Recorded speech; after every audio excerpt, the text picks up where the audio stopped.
Para isso, o Jornal da CNN recebe o líder do PT na Câmara, deputado Reginaldo Lopes, que está nos estúdios da CNN em Brasília. Deputado, muito obrigada por nos atender. Imagino que sua agenda está super corrida. Uma boa noite. Boa noite, eu que agradeço o convite. Deputado, eu e Caio Junqueira estaremos com o senhor nessa conversa. E trago que agora há pouco o senhor estava naquela reunião sobre o orçamento, que terminou em instantes.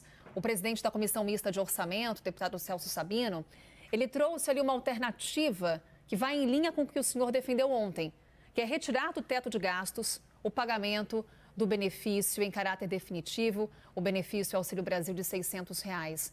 Quais são as chances de apresentação de fato dessa alternativa, deputado? E eu lhe pergunto também, isso não tornaria a aprovação da PEC, na atual configuração do Congresso e com o tempo correndo, mais difícil? Olha, Carol, Caio, o presidente Lula quer cumprir seus compromissos contratados pelo povo brasileiro no dia 30 de outubro. E o principal compromisso, de fato, é garantir os R$ 600 com o plus de 150 para as crianças até 6 anos de idade. Nós compreendemos que é necessário interditar o ciclo da pobreza. E essa diferenciação na transferência de renda é fundamental. E há uma extrema sensibilidade, hoje nós tivemos com o vice-presidente Geraldo Alckmin, com o presidente Arthur Lira e com o presidente Rodrigo Pacheco, há uma extrema sensibilidade para acolher essa emenda constitucional. Então, a ideia é que amanhã o presidente Lula, na visita que fará aos dois presidentes do Parlamento Brasileiro, ele deve tratar um pouco desse formato do texto da emenda constitucional. Eu acredito que é possível uma tramitação rápida, porque o regimento do Senado permite e também o regimento da Câmara dos Deputados permite também apensar essa emenda constitucional a uma outra emenda que nós temos na casa, que já foi aprovada a admissibilidade tanto na CCJ, como também já foi constituída a comissão especial, inclusive já cumpriu os prazos regimentais das 10 sessões. Portanto, é possível votar uma emenda constitucional até o final do mês de novembro. Só aproveitando antes de passar para o Caio, deputado, mas retirar de forma definitiva o Auxílio Brasil, o pagamento desse benefício do teto de gastos, não tornaria essa aprovação mais difícil? E acrescento, anunciar a equipe de transição das áreas econômica e social no mesmo dia é uma simbologia do que o senhor vem defendendo?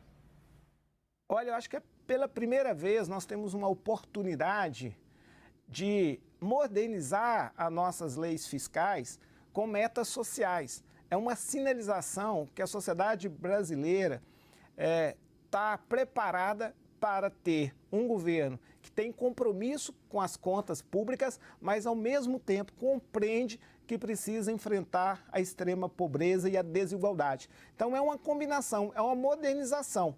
Retirar das leis fiscais a transferência de renda serve para as leis atuais e no futuro, modernizando ou unificando as leis fiscais do país, porque nós temos 4 leis, uma sobrepõe sobre a outra, porque nós temos a regra de ouro, as metas primárias, a lei de responsabilidade fiscal e o teto de gasto, eu defendo também para o futuro. Portanto, eu acho que sim, o parlamento e a sociedade brasileira estão preparados para essa retirada da transferência de renda das leis fiscais do país. Caio. Deputado, boa noite. Em que momento que o PT e o governo eleito pretende apresentar ou sinalizar qual deve ser a nova âncora fiscal? Acho que é no ano de 2023. Eu acredito que agora nós temos uma urgência. É fundamental que a partir do dia 1º de janeiro, o projeto contratado nas urnas no dia 30 de outubro possa ser implementado. Por exemplo, ter dinheiro para remédios na farmácia popular, ter dinheiro para merenda escolar, Caio. Imagina alimentar uma criança com 36 centavos, ter dinheiro para fazer cirurgias eletivas, que tem aí uma demanda represada por causa da Covid-19. Então, transporte escolar, compra de alimentos para o estoque público, para enfrentar a fome, a miséria.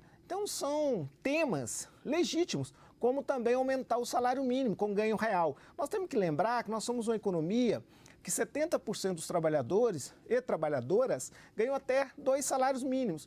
Então, um modelo econômico que não tem a capacidade de expandir essa pirâmide, essa base popular da economia, é criar uma barreira para a economia voltar a crescer, para gerar novos empregos, novas oportunidades, inclusive fazer o PIB e permitir uma arrecadação maior para o Estado brasileiro e reequilibrar a questão do superávit primário a partir do crescimento econômico.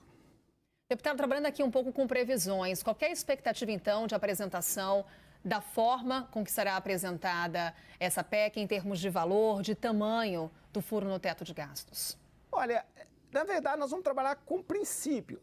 O princípio que transferência de renda deve ficar fora da legislação fiscal. E talvez o princípio de que investimentos é importante para o Brasil voltar a crescer. Então, são princípios. O que vai definir o tamanho desse espaço fiscal é a lei orçamentária, é a PILOA. Ou seja, o relator vai ganhar um espaço.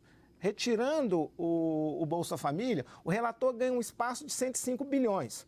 Se retirarmos também o que está no investimento, que é 25 bilhões, nós estamos dizendo então que são 130 bilhões, aonde o relator vai alocar nos programas do Farmácia Popular, num conjunto de obras públicas, Minha Casa Minha Vida, transporte escolar, repor o dinheiro das universidades, dos institutos federais, da ciência e tecnologia, no combate à fome e à miséria, ou seja, então esse é o espaço que cria para que o relator do orçamento possa então remanejar o que tinha de previsão do orçamento que foi enviado para a Câmara dos Deputados para o Congresso Nacional.